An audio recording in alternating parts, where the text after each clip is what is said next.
I wanted to talk about what I think is a really interesting area in psychology, and that has to do with social loafing. Pretty straightforward idea, and yet one that we see a lot in our daily lives, especially when we work with other people on a project. And I was just watching American Idol last night, and it was group night, and so lots of drama around that period in the show where they have to work together in groups. It's the beginning of the school year, too, right now, and so students are no doubt going to be working in groups on a project. And I remember, whenever I told the students they'd be working in a group, there was this sort of, oh no, whisper that went across the room. And, it's a lot of students understandably don't like working in groups. And so why is that? Well, here's the story. So what happens when people work together is something we call social loafing. And I've got a couple of great articles. The reason why people don't like to work in groups is because we're afraid of two ideas. They are called the sucker effect and the freeloading effect. And why is it that when people work in groups, it just seems like somebody doesn't hold up their end, right?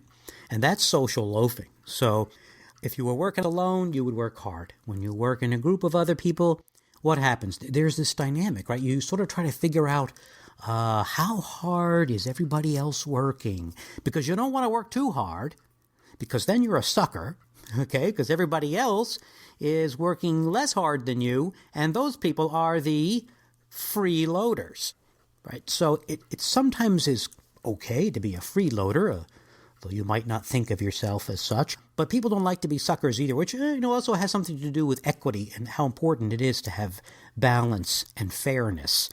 Because as we know, I've covered this in a previous episode, fairness is very important. So nobody likes to work too hard, but working not so hard isn't too bad. If you can get away with it, but you might feel a little bit guilty about that. We do tend to react to, it's sort of like if you're overpaid, you don't mind it so much. You have a greater tolerance for that if you're overpaid compared to the guy next to you. But if you're underpaid, then you really get mad. So it's very interesting how we react to the lack of fairness. But anyway, what's neat about these studies? So what I want to accomplish in the episode is just to summarize some of the fun things that have been done to establish the sucker and freeloader effects, and but then, relate it back to your life and maybe give some suggestions that we've gotten from this research on how you can make your group experience. You're going to have to do it. You have to work with others. It's essential to get anything done these days, and how you can maybe make it more effective. So the earliest studies on this social loafing, they had students pulling on a rope. Okay, so much as they might do, team building things where everybody pulls on a rope, and what do you call that? Oh, tug of war. There you go. So 5-6 guys are pulling on the rope, but they're pulling against a strain gauge, okay, which is a thing, a little doohickey on the other end of the rope that measures how much strain, all right, is going into this rope pull. Here's the story. You get these 6 guys, and they pull on the rope, and you get a certain measure there, right? Then you take the 6 guys. There's really only one subject. Everybody gets blindfolded. Then you tell them to pull on the rope, but really the other guys are working with the experimenter, and they don't pull on the rope. So the one guy, I know it's kind of a practical joke, right? You show up, you're an earnest subject in a psychological experiment, and you're asked to pull on a rope, which may sound kind of strange. That's one of those situations where I'd love to be there and see how they explain that to these college students. They show up for an experiment and you say, well, we're looking at the effects of rope pulling. So anyway, they pull on the rope, and then they say, okay, now we want to see the effects of rope pulling when you are blindfolded. And hopefully nobody asks why you're wearing a blindfold. Or maybe it's the effect of light on rope pulling ability. Oh, I'm being a little facetious. Okay, so you believe that you're holding onto the rope, and you believe that 5 other guys are also holding onto the rope, and the guy says pull, and you believe that all of you are pulling. I can only imagine. Maybe these guys who are standing around, they take their blindfolds off, and maybe they make strain noises like, oh God, oh jeez. Oh, social psychology. It's a gas. So these other guys are standing around, maybe they're making noises, pretending to pull, but actually you are the only one pulling. But what do we find out? We find out that when you believe that you're pulling with other guys, you don't really pull as hard as when you're pulling the rope by yourself. I forgot to mention that earlier. The subjects pulled the rope by themselves. Now, this isn't the only way that this is done, because pulling a rope is kind of tricky, so other experimenters tried this approach. How about clapping? Now, if you have ever been to, you see a show, you go to Broadway, or you see a play, and maybe it's good, and so you clap, right? But maybe it's just the curtain call goes kind of long, and so you're getting tired. And do you ever sort of listen to how loud the clapping is and decide whether or not, or even when, you can sort of take a break from the clapping because, well, everybody else is clapping? And so there's a perfect example, kind of social loafing, because you're just sort of getting a sense of whether or not you really have to clap that loud or that long. So what they did was they got these students into a room. And they said to them, and I actually was able to find this, what they actually told these guys, because they're going to ask them to clap. And so they tell them, quote, "We are interested in judgments of how much noise people make in social settings, specifically cheering and applause." So that's the ruse, if you will. Now that's generic enough, that's vague enough that you probably don't know what they're looking for, and that's fine, that's probably a good thing. And subjects, particularly college students, they're not likely to say to you, "Now hold on a second there, can you explain that again?" College students will just basically, do what you ask them to do, and this is a good case of it. So again, you are sitting there and you're clapping, and now what we want to do is bring in other people and say, "Okay, we want you to all clap together." So the first time you clap, and we have a sound meter there to measure how loudly you're clapping, then we bring in these other guys. Now, how do we get you to clap but not really be able to see what's going on around you? Well, we blindfold you again. And in order so that you can't hear, we put headphones on you. So now you're asked to sit there with a blindfold and headphones and clap. And shout. And sure enough, when you clap alone, you clap pretty loudly, but with headphones and a blindfold and the belief that 5 other guys are also clapping, you don't clap as loudly. Okay? That's why it's fun to be a social psychologist. You do experiments like this. Okay, so those were sort of the basic research area. I mean, no one's, of course, interested in clapping or rope pulling. But we are interested in, so if there's a difference between basic and applied research, the applied research is to give people other tasks to do, productivity tasks, brainstorming tasks, creativity tasks, other kinds of things. They evaluate, let's say, in some cases, they evaluated poems, they read articles, evaluated those. So you move on to more realistic tasks. But in each case, you find that when you think, or you can see that others are working with you, you tend not to work so hard. Now, interestingly, as a side note, the effect is not as strong for women. Now, why do we do this, and how can we avoid doing this? It seems that when we believe that our particular contribution to whatever the task is, when we believe, quite often correctly, that our performance cannot be measured accurately, we slack off a bit, right? We sort of hide in the crowd. So that's one of the major reasons why people don't like to work in groups, is because if you don't set it up right, and sometimes it's just hard to do, there will be people who will just feel out the situation and decide that they don't need to work that hard because their particular effort can't be measured. Sometimes we don't work so hard in groups because we get to know the other people in the group, and we learn that there are other people who have exactly the same skills as you have. Then the other person could do this job just as well as you could. So unless you have a unique contribution to make that no one else in the group can make, your tendency to loaf is going to increase. Third one would be if you really don't value the group goal, then you're going to slack off a bit. That's a tough one, but you've really got to believe that what you're doing is important. Other reasons you might slack off: when you've been asked to do something that you believe is harder than what others have been asked to do. If, as you go along, you don't think others are working hard, so as you're moving along, you get the perception that you're working harder than other people, then you're a sucker, then you'll scale it back a bit. All right, so those are really the key things. You have to value what you're doing.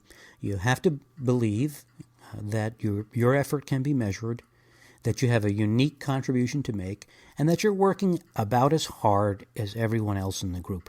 So those are 4 key things. Now, how do you assure that happens? One of the hardest is the first one, being able to accurately measure what you're doing. How hard is what I'm doing? And that's when groups sit down to kind of task things out. There's a desire for fairness, so people look at each other and they look at the task and they try to figure out how to set it out in a fair way. And that's an important thing to do. I'll have a couple of suggestions on that. I did want to tie it to this software development process I mentioned in the beginning. It's called Agile. It's pretty unique. It's a bit controversial, but it seems to include all of the bits and pieces that you need to make sure that nobody loafs. So it's a pretty unique way of breaking the task down. So as I said, people who use this, it's software development. So if you're into this, as I say, it's a big task, right? You got to get programmers and graphic designers and all these different people with different skills. But there alone is one of the things that makes it work, because there's little chance that your effort is duplicated by someone else. So if you are a programmer, then the graphic designer can't do what you do. The teacher who's acting as the instructional design can't do programming, and the teacher can't do graphic design, and the graphic designer isn't a teacher. So you've got unique skills in the group already. In a classroom setting, the teacher really has to, it's better if the teacher creates groups based upon a knowledge of the skills of the students in the group. Not always possible, but when the teacher sort of randomly creates groups or says, well, turn to the person behind you, you're going to get groups in which there are people who are similarly skilled. Good to, mix the skills when it's possible, when you can. So Agile works in part because you've got these people with these different skills. But one of the things that they do is they take the big task of, what's the end point? A website in which students can learn, maybe they can practice their skills and get ready for tests or something like that. Typical e-learning sort of website. Okay, so in order to get to that end point, what do we have to do? And you just break the task down into these smaller, what they call user stories. What's the first thing that someone might want to accomplish? If it's a website that's e-commerce kind of thing, you might want to search for products to buy. Maybe it's like Amazon or something. You break all those stories down, and then you task them, which is you get a sense of how hard each one is. How many hours? There's a bit of a discussion around it. How long will it take to do that particular one? So this gives you a sense of how hard it is and who's involved and who needs to be involved. But one of the key things that makes Agile successful are what they call these daily Scrum meetings. And they're highly structured, brief meetings in which everybody shows up, and there's one person, the Scrum Master, believe it or not, is this person's name. He plays this role of, okay, let's begin with so-and-so, and you start somewhere, doesn't really matter where. And the person in the group tries to follow this outline. They say, well, here's what I did yesterday. Here's what I plan to do today. And here is what's blocking me. And then here's something that I think needs discussion. And the Scrum Master then parks the idea for discussion later on. But you go from that, and the Scrum Master also writes down what's blocking that person. So those are the key pieces. Very important to make the whole process work. So here's what I did. I did this yesterday. Here's what I plan to do today, and here's what's blocking me, if anything. And here's what I think needs to be discussed. And then you move along. And what that does is that assures everyone else in the group, or at least gives them information, that every single person is working on something. So that opportunity for you to believe that you're the chump, who's working hard and nobody's doing anything else, is at least addressed here, because you get to hear what other people did yesterday and what they're going to do today. So I think that's one of the key reasons why this Agile methodology is able to overcome the type of social loafing that's likely to occur. And then after everybody has reported, there's this period of time set aside for this discussions on what's blocking. Right? It's because how often do you go to a meeting with your group and somebody says, well, I meant to do this, whatever the task is, but I couldn't because so-and-so, and then the so-and-so says, well, I didn't know you were waiting on that, right? This is why group efforts fall apart, is because there isn't enough communication. And a lot of times when groups meet, they waste a lot of time talking about this and that, and the movies and TV and all this. But this highly structured nature of these Agile meetings, they're intended to be short and to the point. So this concept of, what I do yesterday, what I'm going to do today, that's a good idea, I think. What's blocking me, if anything? I think that's a really good thing. That way you can make sure that people are not waiting around for something. So if you say, well, I need to have this, I'm waiting for Bill to do this. Well, then the attention turns to Bill, and Bill can say, well, I can't do that because John hasn't given me this. And so you turn to John. So eventually, you're going to identify what the blocking thing is and exactly what needs to be done to remove that blocking issue. And if it can't be removed right away, then the person who says, I'm blocked, we can talk about what you could be doing to contribute to the group, to the effort here, while you're waiting for the other thing to be unblocked. Right? So it's it's an admirable way of working, because you're really making sure that everybody is contributing. But as you might have noticed, one of the things that people don't like about it is that it's a bit pressured. It's not, hey, put your feet up and we're working on a project. There's more pressure here. It can be a bit anxiety provoking for some people, because the pressure is on to prove that you've been working hard, right? But that's the way to get things done. You've got to be very specific and very focused, and make sure that everybody's working and everybody knows that everybody else is working hard too.